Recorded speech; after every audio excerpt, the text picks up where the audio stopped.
सभी साथियों को नमस्कार। मैं उमेश नारायण आप सभी लोगों का आज का सेशन लर्निंग सीरीज सीखेगा वही जीतेगा मैं हार्दिक स्वागत करता हूं साथियों। पिछले 14 दिन से हम लोग किताब पढ़ रहे हैं जिस किताब का नाम है नेटवर्क मार्केटिंग कितना सच कितना झूठ, जिसमें हम लोग आज 15वें दिन के सेशन में पहुंच चुके हैं। और 15वें दिन का सेशन बहुत ही जबरदस्त है जिसका नाम है डाउनलाइन पुराण। जी हाँ साथियों, आप लोगों ने सही सुना, डाउनलाइन पुराण। मतलब किस तरीके से डाउनलाइन बनना है या किस तरीके से अपलाइन होने के नाते डाउनलाइन के साथ रिश्ता मेंटेन रखना है, इन सब के बारे में हम आज डिटेल में बात करने वाले हैं। और यदि अगर मैं बात करता हूं तो पिछले 14 दिन का सेशन नारायण वर्ल्ड के प्ले लिस्ट में मिल जाएगा। आप वहां पर जाइए, पिछले 14 दिन को स्टेप बाय स्टेप आप लोग सुनिए, समझिए, देखिए। आज हम लोग पहुंच गए हैं डाउनलाइन पुराण में। बुझी समा भी जल सकती है, बुझी समा भी जल सकती है, तूफान से कश्ती भी निकल सकती है। बुझी समा भी जल सकती है, तूफान से कश्ती भी निकल सकती है। होके मायूस यूं ना अपने इरादे बदल, हो के मायूस यूं ना अपने इरादे बदल, तेरी किस्मत कभी भी बदल सकती है। बिल्कुल सही कहा पार्टी साहब आपने। किसी की भी किस्मत कभी बदल सकती है, मेहनत करने वालों की किस्मत हमेशा बदलती है। मेहनत करने वालों की, मैं हमेशा बोलता हूं मेहनत करते रहो यार। ना जाने कब किस मोड़ पे कब कौन व्यक्ति जुड़ जाए जो आपके टीम में सैकड़ों हजारों लाखों लोग का टीम बना दे, कोई नहीं जानता। जानकर आश्चर्य होगा, कल के डेट में कल दिन भर कोई अपॉइंटमेंट नहीं मिल पाया। मैं दिन भर मेरे एक मित्र हैं, मेरे एक एसोसिएट है, उनके साथ मैं अपॉइंटमेंट का इंतजार करता रहा। मैं 3 बजे से कंटिन्यू इंतजार कर रहा था, दिन भर अपॉइंटमेंट नहीं मिल पाया। लेकिन अचानक रात को 8 बजे का अपॉइंटमेंट मिलती है। रात को अपॉइंटमेंट 8 बजे मिली। ना सिर्फ अपॉइंटमेंट में मैं गया, देखो मुझे काम करने में कभी कभी झिझक महसूस नहीं होती। रात को 8 बजे थे, बारिश हो रही थी, मेरी वाइफ ने मुझे कहा रेनकोट लेके जाओ। मैंने बिल्कुल बोला चलो रेनकोट रख लेता हूं। और मैं प्लान दिखाने गया, ना सिर्फ उनको प्लान दिखाया, ना सिर्फ उनका फॉर्म भराया, बल्कि उनका नगद 21,079 रुपए, 21,089 रुपए उन्होंने तुरंत पेमेंट भी किया। उसको सिर्फ 21,089 रुपए लेने में हमको बड़ी मुश्किल से 1.5 घंटे लगे थे। 1.5 घंटे के अंदर हमने उस व्यक्ति का पेमेंट ले लिया, फॉर्म ले लिया, सब चीज करा लिया। तो कहीं ना कहीं बोलते हैं ना, होके मायूस यूं ना अपने इरादे बदल। अरे आप तो दिन भर कुछ नहीं हुआ, नहीं नहीं नहीं, होके मायूस ना यूं अपने इरादे बदल, तेरी किस्मत कभी भी बदल सकती है। बिल्कुल साथियों, किस्मत कभी भी बदल सकती है।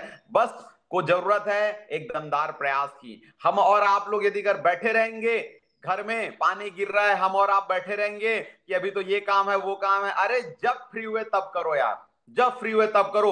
निरंतर लेकिन पर डे 2 से 3 घंटा देने की हैबिट डाल लो। यदि अगर प्रतिदिन 2 घंटा 3 घंटा देने की हैबिट नहीं डालोगे, जिंदगी में कुछ नहीं कर पाओगे। लीडर होने के नाते हमें बहुत जागरूक होना पड़ता है। लीडर पूरी टीम को लेकर चलता है, तो लीडर को तो बहुत गंभीर होना पड़ता है। और हाँ, जो लीडर आज गंभीर होगा वही कल आराम कर पाएगा। हाँ, जो लीडर आज फील्ड में मेहनत करेगा वही अगले बरसात में कार में घूम पाएगा। हाँ, जो लीडर आज फील्ड में पसीना बहाएगा वही कल राजाओं की तरह जिंदगी जी पाएगा। लीडर को तो बहुत ध्यान देना पड़ता है साथियों।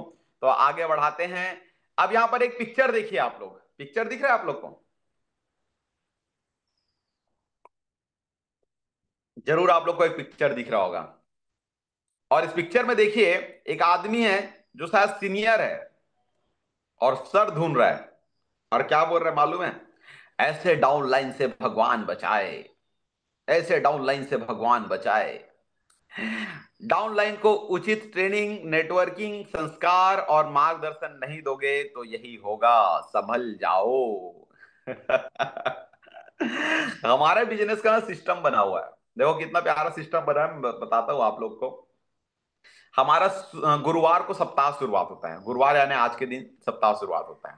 गुरुवार के दिन ग्रुप मीटिंग करना चाहिए। हर लीडर को अपने जूनियर लोग को एक जगह बैठाना चाहिए, चाय वाय पिलाना चाहिए, या कहीं ना कहीं पर बैठ के ना डिस्कस करना चाहिए। और डिस्कस में क्या बातें करना चाहिए पता है आप लोग को? कि हम इस हफ्ते कैसे जीतेंगे। डिस्कस में ये बातें करना चाहिए, इस हफ्ते हम लोग क्या टारगेट बनाए हैं, क्या करना चाहिए। उचित संस्कार देना जरूरी है, उचित काम करना देना जरूरी है।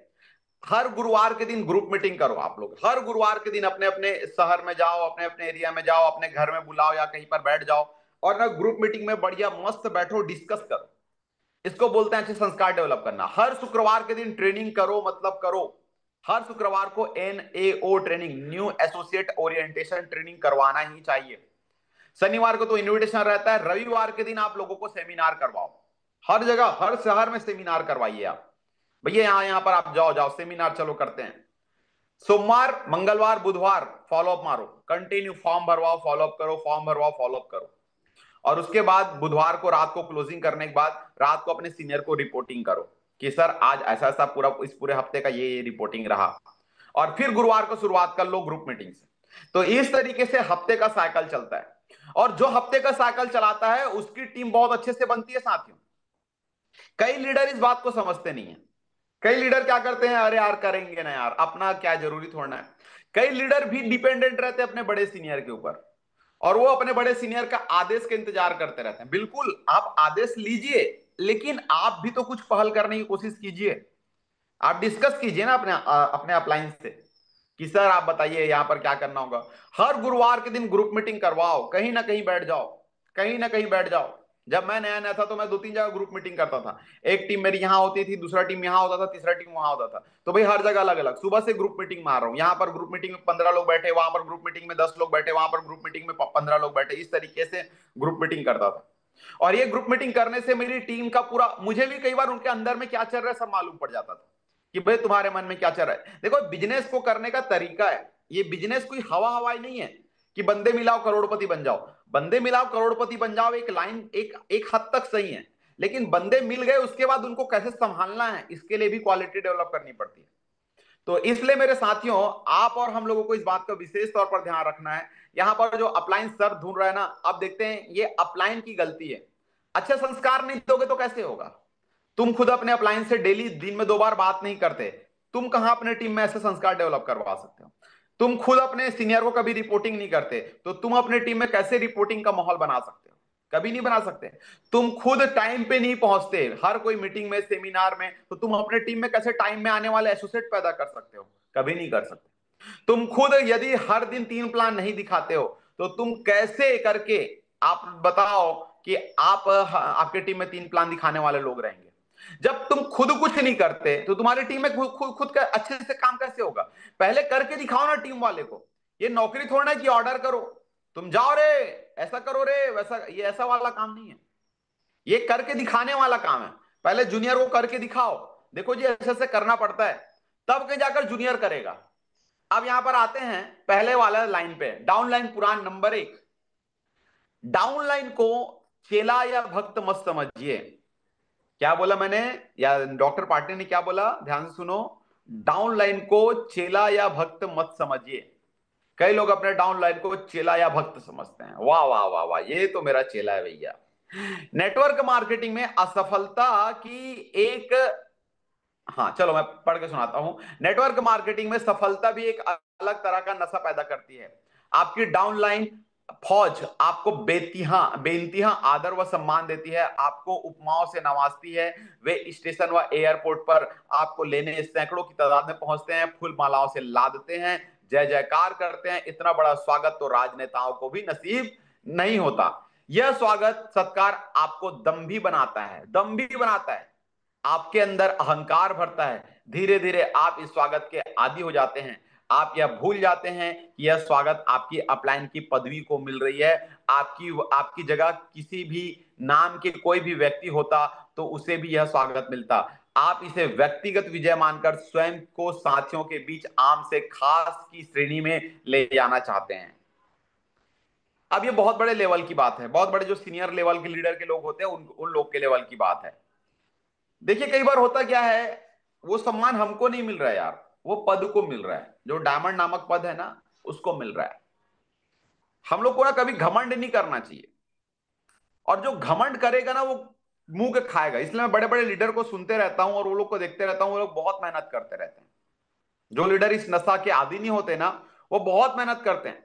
बोले यार अपना सम्मान अपने जगह पे, अपने को तो फील्ड में काम करना है, अपने को तो बिजनेस करना है, अपने को तो सेल करना है, अपने को तो प्रोडक्ट बेचने हैं। और कई लोग तो, ये तो बहुत बड़े लेवल की बात कर दिया है पाटनी साहब ने, कई लोग तो छोटे लेवल में जैसे सिल्वर बनते हैं ना, अरे अब तो टीम काम करेगी। 50 लोग का तेरा टीम बना और तू बोल रहा टीम काम करेगी। अरे भैया 50 लोग दमदार फौज की टीम बना ले, फिर भले काम मत करना। लेकिन तो 50 एसोसिएट हैं जुड़े बस हैं, इनको तो ना प्लान देना आता है ना वन टू वन करना आता है, तू टीम कैसे मान लिया। इसमें एक्टिव कोई नहीं है, तुझे बनना पड़ेगा टीम एक्टिव। तो जब तू खुद नहीं करेगा यारा, तो तू कैसे आगे बढ़ पाएगा भाई बता। देखिए ये मेरी बात को ना आप लोग को समझना होगा कि डाउनलाइन को ना सपोर्ट करना है, डाउनलाइन को भक्त नहीं बनाना है, चेला नहीं बनाना है अपने को कि तू मेरा चेला बन जा, चल अब तू काम कर, ऐसा नहीं होने वाला है। जानबूझकर या अनजाने में आप डाउनलाइन को छोटा महसूस कराते हैं, उनके दिल को चोट पहुंचाते हैं। धीरे धीरे आप सम्मान खोने लगते हैं और आपके ग्रुप में असहमति के स्वर उठने लगते हैं, आपकी तरक्की धीमी पड़ जाती है। उन लोगों को छोटा महसूस कराते हैं कई लोग। तुमको बोला था ना मैंने, तुमको बोली थी ना मैंने, ये जाके करना है, ये करना है। अरे भैया, यदि अगर उनको कोई चीज समझ नहीं आ रही, उनको बड़े प्यार से पूछिए, सीनियर होने के नाते क्या हो गया बताओ, क्या क्यों क्यों नहीं जा पा रहे हो, क्या समस्या है। फिर वो बड़े प्यार से जवाब भी देगा आपको, और जवाब देगा उसके बाद अब उनको बड़े प्यार से कहिए ठीक है सर, कोई तकलीफ नहीं है, चलिए आगे बढ़ते हैं। देखिए आप यदि अगर सिर्फ समस्याओं का रोना रोते रहेंगे तो कहाँ आगे बढ़ पाएंगे। तो इस तरीके से उनसे प्यार से बात कीजिए, उनको समझाइए, समझिए और उनके साथ जाइए।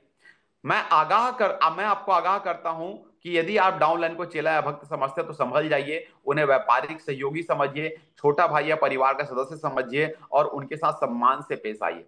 कई लोग जूनियर लोग को इतना ज्यादा नौकर की श्रेणी में रख देते हैं, अरे तुम ये करो ना, जाओ, अरे जाओ। मैं तो ऐसे ऐसे सीनियर देखा हूँ, ऐसे थर्ड क्लास सीनियर देखा हूँ। एक थर्ड क्लास सीनियर जिनके ऊपर उनका जूनियर बहुत आस्था करता था, उनको घर का काम करवाता था। अरे जाओ तो सर वो लेके आ जाओ, अरे जाओ तो भाई वो करवा लो। यार क्या है, हाँ जूनियर से तो एक गिलास पानी भी नहीं मांगना चाहिए, कभी नहीं। हाँ जूनियर के घर में बैठे हो तो बात अलग है, सर पानी पिलाएंगे क्या। लेकिन आप कहीं पर बैठे हो, जाओ तो मेरे लिए पानी लेके आओ, तुम क्या नौकर समझते हो क्या। और यदि अगर इस तरीके से तुम रवैया रखोगे ना, तो तुम्हारा जूनियर जो है ना तुमको अभी तो ला देगा पानी, लेकिन अंदर अंदर गाली देता रहेगा कैसा आदमी है करके। लेकिन उनके सामने देगा खुद पानी लेने के लिए उठोगे ना, तो देखना जितने भी जूनियर है ना वो खड़े हो जाएंगे, अरे हमारे सर खुद पानी लेने के लिए उठ रहे हैं। और यही आपकी इज्जत है, यही आपका संस्कार है। जब आपको आपको उठता देखेंगे तो आपके जूनियर खुद खड़े हो जाएंगे। ऐसा बनना है, ऐसा नहीं बनना है कि जाओ रे मेरे लिए ये करो, जाओ वो करो। नहीं नहीं नहीं भाई। और यदि अगर कुछ काम कराना है तो पहले उनसे उनसे पहले पूछ लीजिए कि मिस्टर फलाना जी आप क्या ये काम कर सकते हैं क्या। एक्चुअली मेरे पास ऑलरेडी दो चार काम है और ये काम इसलिए इंपॉर्टेंट है क्योंकि मैं यदि अगर ये काम नहीं करूंगा ना तो कंपनी के बहुत सारे इनकम में या इसमें प्रॉब्लम आ जाएगी। तो यदि अगर मैं ये काम कर रहा हूँ तो आप यदि अगर ये कर कर पाएंगे तो अच्छा होगा। अब उसकी राय देखिए, यदि अगर वो बोलता है हाँ सर मैं कर लूंगा तो ठीक है, नहीं तो फिर भगवान पर छोड़ दीजिए। आप बिजी हो, जो काम है उसको कर लो, उसके बाद देखो। तो साथियों इस तरीके से हमको ना जूनियर के साथ व्यवहार करना है। जिस प्रकार डाउनलाइन की सफलता में अपलाइन का योगदान होता है, उसी तरह अपलाइन की सफलता में डाउनलाइन का योगदान होता है। यह सच आपको समझना होगा। ये दोनों हम एक दूसरे के पूरक हैं। जितना मैं जरूरत हूं उतना आपकी भी जरूरत है। इसलिए साथियों सीनियर होने के नाते दिल को बड़ा कीजिए। सीनियर होने के नाते कई बार होता क्या है, कोई आदमी अच्छा रिजल्ट डीडी निकाला तो सीनियर अपने आप में वाह वाही लूटता है, मैंने निकाला मैंने निकाला। उल्टा करो, उल्टा अपने जूनियर को बोलो सर आप ही ने निकाला सर, यदि अगर आप नहीं बोलते ना तो उसका डीडी निकलता ही नहीं सर। इतना खुश हो जाएगा वो और उसको गर्व भी होगा कि हाँ यार मैंने निकाला, मुझे अभी काम करना आता है, तभी तो वो बंदा खुल के काम करेगा ना। देखो तारीफ यदि अगर सच्ची होगी ना तो आदमी बढ़ चढ़ कर काम करता है, लेकिन झूठी तारीफ रहेगी तो कोई आदमी आपके साथ काम करना ही नहीं चाहेगा। इसलिए मेरे प्यारे साथियों इस बात का विशेष तौर पर ध्यान रखो कि आप हम लोग मिलकर कहीं ना कहीं लोगों को एक अच्छा माहौल दे, एक अच्छा सा एटमॉस्फेयर क्रिएट करें ताकि वो लंबे माहौल तक अच्छे से काम कर सके। तो आपने डाउनलाइन पुराने नंबर एक पढ़ लिया, अब डाउनलाइन पुराने नंबर दो और तीन एक साथ पढ़ते हैं। अपनी डाउनलाइन श्रृंखला के, अच्छा उनके साथ भेदभाव मत कीजिए। डाउनलाइन पुरान नंबर दो, अपनी डाउनलाइन श्रृंखला के साथियों को सिर्फ परिणाम और लगन के तराजू पर तौलिए। परिणाम और लगन के तराजू पे तौलना है। समझ आ रहा है कि नहीं आ रहा है। उनके साथ किसी प्रकार का भेदभाव मत कीजिए। अक्सर देखने में आता है कि समृद्ध डाउनलाइन को ज्यादा तवज्जो मिलती है, कुछ लोग अपने जाति के डाउनलाइन को ज्यादा सहयोग देते हैं, कुछ लोग निम्न पृष्ठभूमि वाली डाउनलाइन से दूरी बनाकर रखते हैं। ये बिल्कुल गलत है। कहीं थोड़ा सा ज्यादा पैसे वाला आदमी आ गया अपने टीम में ना, अरे सर आइए सर बैठिए सर, ये सर वो सर, जाओ तुम उनके पांव पड़ लो जाओ उनके पैरों में गिर जाओ। हाँ इतना डाउनलाइन को इतना रिस्पेक्ट इतना ये कर रहे हो। हाँ इतना सब कुछ करने से कुछ नहीं होता। आपको लीडर हो, आप लीडर होने के नाते लीडर की तरह व्यवहार करना सीखो ना। और जो थोड़े से गरीब टाइप के लोग आते हैं उनको तो हम लोग ऐसी नजरों से देखते हैं ना कि क्या आप बताएं। अरे सुदामा से भी प्यार करोगे तो कृष्ण तुम पर ना बहुत बहुत उपकार करेंगे। तो थोड़ा अच्छे से बन जाओ यार, इतना क्या उनसे दूरी वो करना। कई लोग अपने जाति के आदमी से ज्यादा अच्छे से व्यवहार करता है, हाँ तुम मेरे जाति को, मैं तुमको आगे बढ़ाऊंगा। भाई ये कौन सी बात हो गई यार। हाँ हम सब लोग वैसे भी भारतीय हैं और इसमें जाति वाती मत देखिए। और एक और बात बोलता हूँ, अभी तो अपने मतलब बिजनेस की लड़ाई लड़ रही है। मेरी टीम में एक व्यक्ति ज्वाइन किए हैं जिनका नाम है मोहम्मद इस्माइल। उसका नाम ही मोहम्मद इस्माइल है, मोमेडियन है वो। और वो व्यक्ति जो है ना, आपको जानकर आश्चर्य होगा, भगवत गीता का बढ़ चढ़कर प्रमोट करता है। और भगवत गीता का अभी तक लगभग लगभग उसने 225 भगवत गीता उन्होंने लोगों को दिलवा दिया है। 225 भगवत गीता। अब एक तरफ सुनने पे बड़ा अजीब लगेगा यार, ये कैसी हो सकती है, कई लोग मानेंगे नहीं। लेकिन यार यदि अगर उनको भगवत गीता की ताकत समझ आ रही है, भगवत गीता में कभी भी हिंदू मुस्लिम सिख ईसाई ऐसा लिखा ही नहीं है। भगवत गीता की पावर जानते हैं, और वो मुस्लिम होकर भी 225 लोग को भगवत गीता दिला सकते हैं, तो आप और हम क्यों नहीं दिला सकते? क्यों नहीं दिला सकते? अब मैं उनको ये बोलता ये तो ये है वो है, भाई मेरा काम है अपना काम करना। जिनको अच्छा लगेगा वो आएगा, और जब अच्छा लगेगा तो फिर मैं मुझे लीडर का रोल प्ले करना है। और लीडर का रोल तो ये होता है कि सबको सामान्य दृष्टि से देखे, किसी को छोटा किसी को बड़ा नहीं देखना है। सबको बराबर बराबर रह से वो कराना है। यदि आप किसी को, हर आदमी को बराबर रिस्पेक्ट देंगे, तो आपके यहाँ टीम भी अच्छे से काम करेगा। मैं यह नहीं कह रहा हूं कि हर नेटवर्क में यह स्थिति होती है, लेकिन मैंने प्रत्यक्ष कुछ लोगों को महसूस किया है इस सत्र सूत्र को यहाँ स्थान दिया है। हर जगह ऐसा नहीं होता, लेकिन कई जगह ऐसी होती है, इसलिए डॉक्टर पाटिल ने लिखा है, आप सभी के प्रिय रहें और सब आपके प्रिय रहें। जो बेहतर परिणाम दे रहे हैं उन्हें खुले दिल से सराहना दें, जो परिणाम न न दे उन्हें सलाह व उलाहना या यही सच्ची रीत होनी चाहिए। सलाह या उलाहना दीजिए, यही सच्ची रीत होनी चाहिए। उम्र, लिंग, जाति, रंग, भाषा, समृद्धि अथवा अन्य किसी आधार पर किसी को सत्कार या किसी को दुत्कार यह आचरण कभी ना करें। कौन सा डाउनलाइन अपनी सीमाएं तोड़कर आपको डायमंड बनाने में अहम भूमिका निभा देंगे, आप नहीं जानते। बिल्कुल सही कहा सर आपने, कि भैया हमें सबके साथ एकदम एक समान वो रखना चाहिए। सब मेरे लिए बहुत अच्छे हैं, सबके साथ दिल से जुड़े रहना है, सबका वो करना है। यदि किसी ने अच्छा काम किया तो खुले कंठ से उसकी सराहना करना है, और जो अच्छे से काम नहीं करना उनको सलाह देना है कि सर इस तरीके से ऐसा काम कीजिए, आप यदि अगर ऐसा नहीं करेंगे तो आप कामयाब नहीं हो पाएंगे। इस तरीके से उनसे प्यार से बात कीजिए। सच कहा जाए तो सबको समान अवसर और सबको कार्य करने के अनुसार परिणाम ही नेटवर्क मार्केटिंग की खूबी है। समान अवसर तो नेटवर्क मार्केटिंग में मिलता है साथियों, इसके अलावा कहां समान अवसर है बताओ? कहां समान अवसर है? अभी आप थोड़ी देर पहले वीडियो देख रहे थे ना, एक आदमी न सिर्फ खुद डायमंड बना बल्कि अपने टीम में भी, उसके टीम में भी डायमंड बने, उसके सीनियर भी डायमंड बने। आपने भी थोड़ी देर पहले वीडियो में देखा। अरे भैया, पहला ऐसा बिजनेस है जहां पर सब एक साथ आगे बढ़ सकते हैं। लेकिन इस बिजनेस को अगर हटा दोगे ना, अगर कलेक्टर की बात है तो एक जिला में एक ही कलेक्टर रहेगा, एक शहर में एक ही कलेक्टर रहता है, सोच के देखो। लेकिन ये पहला ऐसा बिजनेस है जहां एक शहर में सैकड़ों डायमंड बन सकते हैं। अरे ये पहला व्यापार है जहां पर हम एक दूसरे को सपोर्ट करके न सिर्फ खुद की जिंदगी बेहतर बना सकते हैं, लेकिन आने वाले सभी की जिंदगी बेहतर बना सकते हैं। समान अवसर तो सिर्फ हमारे बिजनेस से मिलता है, बाकी कहीं समान अवसर नहीं है साथियों, इसको आप हल्के में कृपया मत लीजिएगा। इसलिए इस काम को दिल से करना शुरुआत करो। सबको समान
मेरी आवाज आ रही है अभी?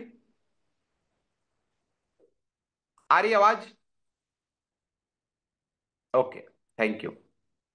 चलिए, तो अब आते हैं साथियों कि इसलिए आप पहले से भी कोई आम या खास ना समझे, सभी को स्मार्ट और सामान्य न समझे, किसी को भी स्मार्ट और सामान्य न समझे। सबको अपने कार्य द्वारा अपनी योग्यताओं सिद्ध करने दे और परिणाम उनके ऊंचाई तक लेके जाएंगे। बिल्कुल सही कहा सर आपने। आप सबको सामान्य मानो साथियों, सबको एक नजर से देखो। हम तो यार सबको प्यार करने वाले बने। हमें तो सबको एक दूसरे को बराबर वैल्यू देना है, एक दूसरे के साथ बराबर अच्छे से काम करना है, तभी हम लोग बहुत बड़े लेवल पे काम कर पाएंगे। अब आते हैं अप डाउनलाइन पुरान नंबर 4। डाउनलाइन पुरान नंबर 4, इसको भी पढ़िए साथियों। डाउनलाइन के बीच राजनीति मत कीजिए। ये बहुत बड़ा सीख है लीडर होने के नाते। कई लीडर ऐसे भी मैंने देखा है अपने बिजनेस के यात्रा में, कि बहुत सारे लोग ना डाउनलाइन के बीच में राजनीति डाल देते हैं। पिछले कुछ दिनों मैंने नेटवर्क कंपनियों में अजीब सी आदतें देखी हैं। आम व्यापारिक प्रणालियों की तरह यहां भी राजनीति शुरू हो गई है। कहाँ डाउनलाइन अपलाइन को खुश करने के लिए चाले चलते रहता है, तो कहीं अपलाइन अपने हित के लिए ग्रुपों को तोड़ फोड़ कर रहे होते हैं। मैं एक बार फिर सारे अपलाइन और डाउनलाइन डाउनलाइन को याद दिलाना चाहता हूं कि यह मिलजुल कर करने का व्यापार है तथा इसमें टीम वर्क से ही सफलता संभव है। ऐसी गलत प्रवृत्तियां आपके ग्रुप को तबाह कर देंगी। कुछ अपलाइन अपने डाउनलाइन श्रृंखला में बांटो और राज करो की नीति अपनाते हैं। अपने वे अपने नीचे किसी किसी का कद खड़ा नहीं होने देना चाहते। मैं आपको बताना चाहता हूं कि नेटवर्क मार्केटिंग में तेजी शिखर पर पहुंचने का सिर्फ एक ही रास्ता है कि आप अपने डाउनलाइन श्रृंखला में तेजी से अपने जैसे योग्य लीडर पैदा करें। इस तरह ग्रुप का बहुकोणीय विस्तार होगा। कुछ हादसे कुछ हादसे तो मैंने देखे हैं जिसमें अपलाइन और डाउनलाइन के अहम का टकराव की वजह से डाउनलाइन अपने साथ पूरे ग्रुप को लेकर अलग हो गए और नई शुरुआत की। इनमें दोनों ही पक्षों का भारी नुकसान हुआ और सिर्फ अहंकार की वजह से ऐसी गंभीर परिणति हुई। आपने अभी बिल्कुल सही सुना साथियों। क्या कहा कहना चाह रहे डॉक्टर पार्टनी? कई लोग क्या होता है मालूम है, कई लोग ना अपने अपने जूनियर लोग को लेकर ना अलग हो जाते हैं। क्या बोलते हैं मालूम है तुमको? पता है वो जो फलाना है ना, उसकी स्पीच उतनी दमदार नहीं होती। उसको मालूम है कि उसकी स्पीच अब दमदार होने लगी, भले वो उसका जूनियर है, फिर भी क्या बोलता है मालूम है अपने जूनियर लोग को? यार वो आदमी सही नहीं यार, उसकी स्पीच ना वो नहीं होती। देखना, मैं जब बोलता हूं ना, तब लोगों के अंदर में ना रोंगटे खड़े हो जाते हैं। मैं जब बोलता हूं तो बॉडी में सिहरन सी दौड़ने लगती है। मैं जब बोलता हूं तो मेरे बोलने में ना लोगों के अंदर बहुत जुनून पैदा हो जाता है, और उसको बोलना नहीं आता यार। और इस तरीके से वो अपने टीम में ही गलत भाव, गलत प्रवृत्ति पैदा करने लग जाते हैं। कई लोग, होता क्या है, अगर एक जूनियर ने बात नहीं माना तो जूनियर की 4 जगह बुराई करना शुरू करते हैं कई अपनाई। अरे यार वो जो है ना, वो सही आदमी नहीं है, वो सही लीडर नहीं है, उसका वो बात नहीं मानता। अरे भाई, बात नहीं मानने के पीछे कुछ कारण भी हो सकता है ना। वो क्यों नहीं बात माना? कुछ कारण हो सकते हैं। तो उन कारणों के बारे में भी आपको सोचना चाहिए। आप बस एक बार, उसने आपकी बार कुछ बात नहीं मानी, आप उसके बारे में 4 वो कर लिए। कई बार, हाँ, कई बार ये भी होता है, मैंने देखा है, अगर अपलाइन डाउनलाइन कुछ समझाना चाह रहे तो डाउनलाइन भी अपने आप को बहुत ओवर स्मार्ट समझते हैं। अरे तुमने मुझे कैसे समझाया, मुझे सब आता है। मैं भी क्या नया बच्चा हूँ क्या? मुझे नेटवर्किंग का 4 साल का अनुभव है। मैं बहुत ज्यादा जानता हूँ, मैं ये हूँ वो हूँ, ये ऐसा वैसा सब। और इसके बीच में ना पूरी टीम खत्म हो जाती है। अरे बुरा क्यों मानना यार? कुछ चीज समझाने के लिए बता रहे हैं तो बुरा मत मानो। ऐसा करने से आपकी तो भलाई है। और सीनियर इसलिए आपको समझाना चाह रहे हैं क्योंकि उसको पता है ना इस काम को कैसे करते हैं। लेकिन आप होते हैं जो बुरा मानने बैठ जाते हैं। तो बुरा नहीं मानना है। मेरे प्रिय अपलाइन बंधुओं, अपने डाउनलाइन को परिवार की तरह रखिए। सही को सही और गलत कहने का साहस कीजिए। कोई दमदार है तो उसका गलत भी सही, और कोई कमजोर है तो उसका सही भी को भी गलत मत कहिए। दमदार आदमी को कई बार हम लोग बहुत रिस्पेक्ट देते हैं, अरे यार ये ऐसा करेगा, वो ऐसा करेगा, निकाल के फेंको ऐसे लोगों को। कोई भी रहे, हाँ गलत है तो गलत है, भगाओ। अरे क्या होगा, और मेहनत करना पड़ जाएगा ना, कर लेंगे। लेकिन ऐसे लोग का ज्यादा तलवे मत चाटो। तलवे चाटोगे ना तो ये लोग आपके कोई रिस्पेक्ट नहीं करेंगे। और ये लोग समझेंगे कि हमारे कारण ये बैठा है। नहीं नहीं, तुम नहीं तो तुम भी नहीं थे तब भी काम काम किए यार, तो और भी कर लेंगे, क्या फर्क पड़ता है। आपकी डाउनलाइन में कोई ज्यादा तेज हो सकता है, कोई कम तेज, लेकिन आप बराबर का व्यवहार कीजिए। हमेशा यह याद रखिए कि जो बर्ताव आप अपने डाउनलाइन के साथ कर रहे हैं, वही आपकी डाउनलाइन अपलाइन बनकर अपनी डाउनलाइन के साथ करेगी। परिणाम सोच लीजिए, राजनीति करना है या स्वस्थ व्यापार। बिल्कुल सोच लीजिए, राजनीति करना है तो करते बैठो, और यदि नहीं तो स्वस्थ व्यापार करो साथियों। अब आखिरी दो पुराण और पढ़ लेते हैं। डाउनलाइन पुराण नंबर 5, आलोचना में नियमों का पालन कीजिए। बड़ी अलग लाइन सुना आप लोगों ने। आलोचना में नियमों का पालन कीजिए। जिस प्रकार घर के सभी सदस्यों का स्वभाव व व्यक्तित्व अलग अलग होता है, उसी प्रकार नेटवर्क मार्केटिंग में विभिन्न लोग अपनी शक्तियों व कमजोरियों के साथ आते हैं। कोई जल्दी समझता है, कोई देर से, कोई जल्दी परिणाम देता है तो कोई देर से, कोई सिद्धांतों पर अडिग रहता है तो कोई हर पल विपरीत कार्य करते रहता है। ऐसे में डाउनलाइन की आलोचना करना अपलाइन की मजबूरी हो जाती है। आलोचना करते हुए नियमों का ध्यान रखें। प्रशंसा सबके सामने करें, आलोचना अकेले में करें। क्या बोला भाई लोग? क्या सुना आपने? प्रशंसा सबके सामने करें, आलोचना अकेले में। आलोचना कार्य व परिणाम की करें, व्यक्ति की नहीं। इसको तो फोटो खींच के रख लो। क्या बोल रहे हैं? आलोचना काम का करें, व्यक्ति की नहीं। आलोचना करते हुए भाषा संयमित रखें। क्या बोला आपने भाई? क्या सुना आपने? आलोचना करते हुए भाषा संयमित रखें। अब मान के चलिए किसी को आप किसी कार्य की आलोचना कर रहे हैं, किसी व्यक्ति की कोई चीज समझ नहीं आई, तो आप उसको कैसे बोल सकते हो? अरे पता है सर, आपके साथ जब गया था ना, मजा आ गया सर। पूरा सही बता रहा हूँ, अकेले में बात कर रहे हो उसके साथ। आपका मतलब उनके घर में मस्त माहौल बनाना जबरदस्त रहा। लेकिन आपको पता है सर, वो व्यक्ति ना तुरंत डीडी दे देता, यदि अगर आप उनको ये बोलते ना कि आप अभी करो, मैं आपके साथ खड़ा हूं। आपने जो उनको बोल दिया ना सर कि आप एक हफ्ते बाद, तो ये जो एक हफ्ते बाद बोले ना सर, यही बात भारी पड़ गई। हाँ, क्योंकि आपने खुद बोल दिया एक हफ्ते बाद। अब जब आप ही बोल रहे हो एक हफ्ते बाद, तो वो क्यों पहले पैसा देगा? आपको ना सर उसको बोलना था अभी करो। आप में कोई कमी नहीं है सर, ये जो शब्द था इसमें कमी थी। इसको बोलते हैं आलोचना करना। और भाषा को संयमित रखें, प्यार से बोला। तुमको समझता नहीं क्या यार, तुम मुझे लेके गए हो, एक हफ्ता बाद बोल रहे हो, मजाक लगा रखा है क्या आपने? ये गलत वर्ड है। आलोचना करते हुए एक हितैषी के रूप में नजर आए। हितैषी के रूप में। सर आप बहुत मेहनत करते हो सर, आपकी मेहनत देखकर ना मुझे बहुत खुशी होती है। आप दिन भर पसीना बहाते हो फील्ड में, बहुत मेहनत करते हो। लेकिन सर उसके बाद भी ना, आप किसी सामने वाले व्यक्ति को ना अपने कॉन्फिडेंस में नहीं ले पाने के कारण ना सामने वाला आता नहीं। थोड़ा सा कॉन्फिडेंस में लो ना सर उसको। थोड़ा सा कॉन्फिडेंस में लो। मेरी आवाज आ रही है कि नहीं आ रही है, पहले तो बताओ। आ रही है ना? आ रही है, वेरी गुड।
मेरी आवाज आ रही है कि नहीं आ रही है अभी? अब आ रही है ना? ममता जी, घरते को मैं अनम्यूट करता हूँ। ममता जी आप बताओ, अनम्यूट करके बोलो तो, आवाज आ रही है ना? आ रही जानकी जी, आवाज आ रही है? Okay, thank you. तो आलोचना इस तरीके से करना है साथियों। आप लोगों ने भी पूरा सुना समझा, इसलिए आलोचना करने के तरीके बदलो। जब आप आलोचना करोगे सोच समझ के करोगे। एक एक बंदा करोड़ों रुपए का होता है, इस बात को मत भूलो। यदि अगर किसी भी एक आदमी के दिल दिमाग में बिजनेस उतर गया और अच्छे से काम करके दे दिया ना, तो वो व्यक्ति आपको करोड़ों कमा के दे देगा। इसलिए सबको प्यार से संभालो। हाँ, ज्यादा पढ़े लिखे लोगों को एक बार समझाना पड़ता है, और वो अगर एक बार अच्छे से समझ गए फिर वो आपके टीम में अच्छे से काम करेंगे। कम पढ़े लिखे लोगों को ना हर दिन समझाना पड़ता है। ये बात बिल्कुल सही है, क्योंकि वो लोग ना ज्यादा पढ़े लिखे नहीं है, ज्यादा मोटिवेट करना पड़ता है उनको। तो इससे थोड़ा स्केल का भी ध्यान रखो। आप लोग आपके टीम में अच्छी स्केल के लोगों को लाते जाओ, सब सेट हो जाएगा। अब अगला आखिरी आखिरी डाउनलाइन पुराण की आखिरी लाइन। डाउनलाइन पुराण 6, डाउनलाइन की सफलता पर जश्न मनाइए। डाउनलाइन जैसी सफल होगा ना, फुल जश्न मनाओ। जिस अपलाइन मित्रों, जिस तरह से आपकी सफलता पर आपके डाउनलाइन हंगामा मचा देते हैं, नारे लगाते हैं, आपको कंधे पर उठाते हैं, आपकी विजय को अपनी विजय समझते हैं, उसी तरह आप भी उनकी सफलता का हिस्सा बनिए। उन्हें बधाई दीजिए, उन्हें गले लगाइए, उनके साथ नाचिए, उनके साथ झूमिए, पार्टी मनाइए। डाउनलाइन को यह महसूस कराइए कि उनकी विजय भी कोई छोटी मोटी विजय नहीं है, वह आपके जैसा बन सकता है। उनके भाषणों में उनके उदाहरण दीजिए, अपने भाषणों में उनके उदाहरण दीजिए, दूसरों के बीच उनकी सफलता की कहानी सुनाइए। अपनी विजय का श्रेय खुद ना लेते हुए अपने डाउनलाइन को दीजिए और उन्हें महत्वपूर्ण महसूस कराइए। कितना प्यारा लाइन बोला देखो डॉक्टर पाटनी ने, कि आप और हम लोग बहुत बड़े लेवल पे अपने जूनियर के साथ खुशी मनाएंगे। हम लोग पहले संस्कार चलाते थे, अभी भी संस्कार है। जैसे कोई लेवल अचीव किया, उनके घर में जाके बढ़िया उनको बधाई देते थे, उनके घर में जाके केक काटते थे, उनके घर में मस्त एक माहौल बनाते थे, उनके मम्मी को, उनके पापा को, उनके पत्नी को, उनके बच्चों को, सबको बुलाते थे, आइए आप हमारे साथ केक सेलिब्रेट कीजिए। कहीं ना कहीं इस तरीके से करने से क्या होगा, इस तरीके से करने से वो आपके साथ दिल से जुड़ेगा और उनको लगेगा कि आप भी खुश हैं। आप जब खुश रहेंगे ना साथियों उनके साथ, तो वो आपको बहुत दिल से रिस्पेक्ट करेगा। आप उनको प्यार करिए, उनको दिल से स्नेह दीजिए, उनको इज्जत दीजिए, वो आपके बहुत प्यारे व्यक्ति हैं। इसलिए मेरे प्यारे साथियों, न जाने कब कौन बंदा कहां से उठकर कितना बड़ा टीम बना दे, कोई नहीं जानता। आप उनको सही रिस्पेक्ट दीजिए। एक अच्छे अपलाइन बनने की कोशिश कीजिए। एक अच्छा अपलाइन क्या करता है, सबको लेकर चलता है। सबको लेकर चलिए, किसी को छोड़िए बस मत। तो साथियों, यदि अगर इस तरीके से करेंगे तो आप एक बहुत बड़ा टीम का निर्माण कर लेंगे, और मुझे विश्वास है यदि अगर ये आपने किया तो आप बहुत बड़ा सपना पूरा कर सकते हैं। तो आपने आज डाउनलाइन पुराण देखा, डाउनलाइन पुराण के 6 पॉइंट्स आपने देखे। कल हम लोग ट्रेनिंग के बारे में बात करेंगे, ट्रेनिंग क्यों जरूरी है, उसके बारे में डॉक्टर पाटिल ने बहुत प्यारे प्यारे मुद्दे लिखे हुए हैं, वो भी आपको सीखने को मिलेगा।